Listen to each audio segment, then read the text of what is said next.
Halo, apa kabar? Bagaimana liburan Anda? Semoga lancar ya. Video kita kali ini adalah pemasangan dan uji coba TPMS OBD di Mitsubishi Expander yang video unboxingnya sudah pernah diupload setahun yang lalu. Ya, memang ada banyak materi video yang tersimpan di hard drive dan tidak sempat diedit karena terlalu sibuk. Video ini adalah salah satunya, dipasang tahun lalu dan baru sempat diaktifkan sekaligus uji coba 6 bulan yang lalu. Kemudian, file video tersebut tidak sempat diedit hingga hari ini. Di video ini kita akan tunjukkan bagaimana cara memasangnya di expander dan kemudian dilakukan uji coba untuk melihat apakah TPMS ini cukup akurat membaca tekanan ban.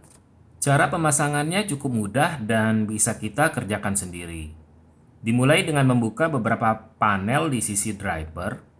Kemudian pasang kabel TPMS pada port OBD milik expander dan selanjutnya memasang port OBD baru menggantikan bawaan expander.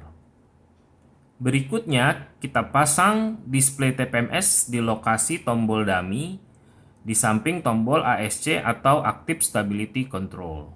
Setelah itu sambungkan soket TPMS OBD dan dilanjutkan dengan proses merapikan kabel TPMS. Karena lokasi antara TPMS dan port EBD tidak terlalu jauh, kita rapikan sisa kabel tersebut menggunakan kabel TIS yang terdapat dalam paket pembelian. Kemudian pasang kembali semua soket dan panel yang kita copot sesuai dengan posisi semula. Sebelum masuk ke tahap berikutnya, kita mampir dulu ke pom bensin untuk mengisi tekanan angin sesuai standar, baru kemudian melakukan proses learning atau testing. Caranya adalah dengan menekan tombol L atau tombol bagian kiri selama 5 detik hingga terdengar bunyi musik dan angka berubah menjadi 4 garis. Kemudian bawa expander jalan sejauh 1 km di jalanan rata dengan kecepatan di bawah 70 km per jam. Oke, kita pecah 5 detik sampai bunyi. Oke. Sekarang kita coba jalan sejauh 1 km dengan kecepatan di bawah 70 km per jam. Baik, sekarang kita mau tes ya. Apabila kita melakukan pengurangan udara.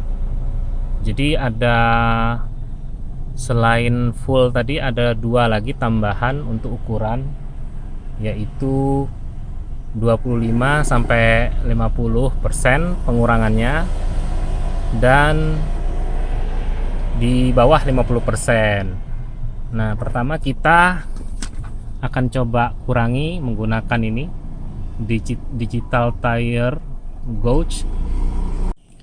Jadi nanti kalau 25 hingga 50% itu antara 22,5 hingga 15 psi ya. Kemudian untuk salah satunya lagi kita kurangi dari 15 misalnya 13 atau 12 gitu ya. Nanti kita coba. Nah, ini kita juga punya apa namanya ini tire inflator ya, karena kalau mau ke tempat pengisian udara lagi mungkin berat, jadi kita isi sendiri saja pakai tire inflator ini. Sudah sekitar 4 menit masih belum ada reaksi.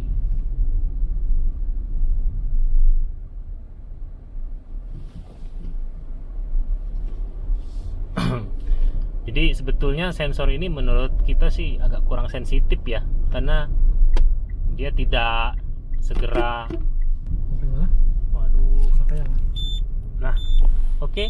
Itu sensor depannya terbaca ya, tapi untuk belakang belum kebaca. Oke, benar itu 1,8 yang merepresentasikan angka 25 hingga 50%. Justru yang 50%-nya belum kebaca ini. Kita putuskan untuk isi ya.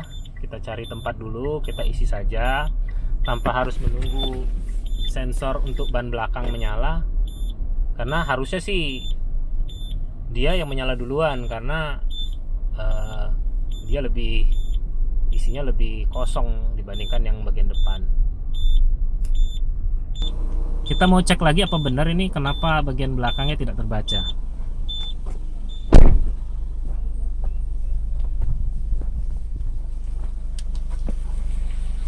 Oke, kita coba bagian belakang ini ya, berapa tekanannya. Oh, padahal 15,6, kurang lama. Kami sempat melakukan uji coba satu kali lagi untuk ban belakang dengan cara mengurangi tekanan angin dan mencoba jalan. Namun hasilnya TPMS tetap tidak berhasil mendeteksi tekanan di bawah standar. Ada banyak faktor yang menyebabkan percobaan kedua ini tidak berhasil. Masalahnya kami tidak tahu pasti cara kerja TPMS OBD ini. Sehingga akhirnya uji coba kami akhiri. Sekarang sudah saatnya kita mengambil kesimpulan. Sekarang kita sampai pada kesimpulan. Menurut kita,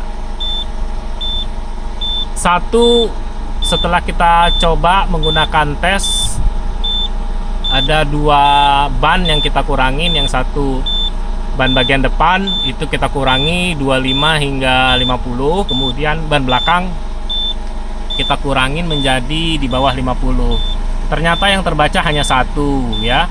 Kemudian selain yang terbaca hanya 1, butuh waktu yang relatif lama ya, sekitar 4-5 menit berjalan baru kemudian bisa terdeteksi.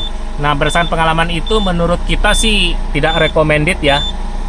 Yang model ini TPMS-nya lebih baik pilih TPMS yang punya sensor langsung di ban-ban masing-masing. Jadi benar-benar real yang dibaca, bukan berdasarkan estimasi seperti ini.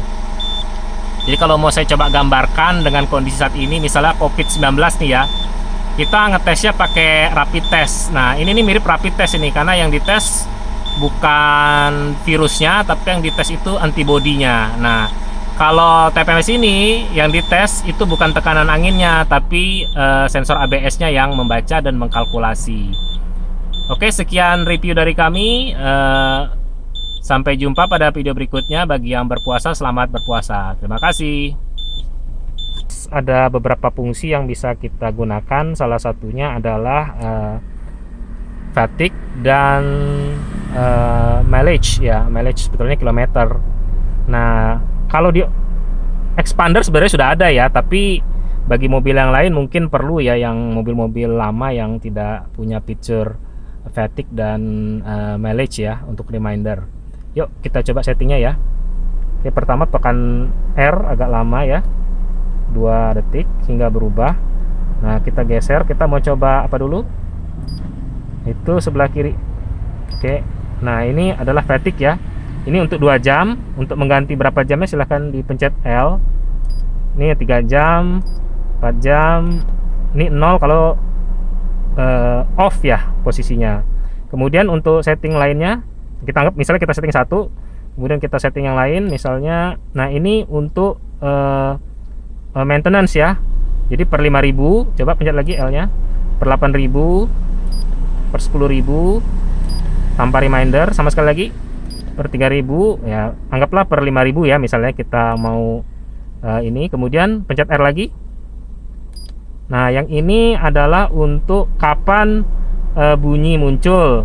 Kalau 2 itu pada posisi 25%, 3 itu 30%, 4 itu 35%. Terus lagi, nah 1 ini 20%. Jadi kalau tingkat kebocoran 20%, dia langsung bunyi ya. Ini tinggal kita mau sensitifnya berapa saja. Apakah kita suka pas lagi 20% atau 25% dan seterusnya. Kita pilih yang mana? Yang 2 saja ya. Oke, nanti nah ini akan mati dengan sendirinya. Oke, begitu ya.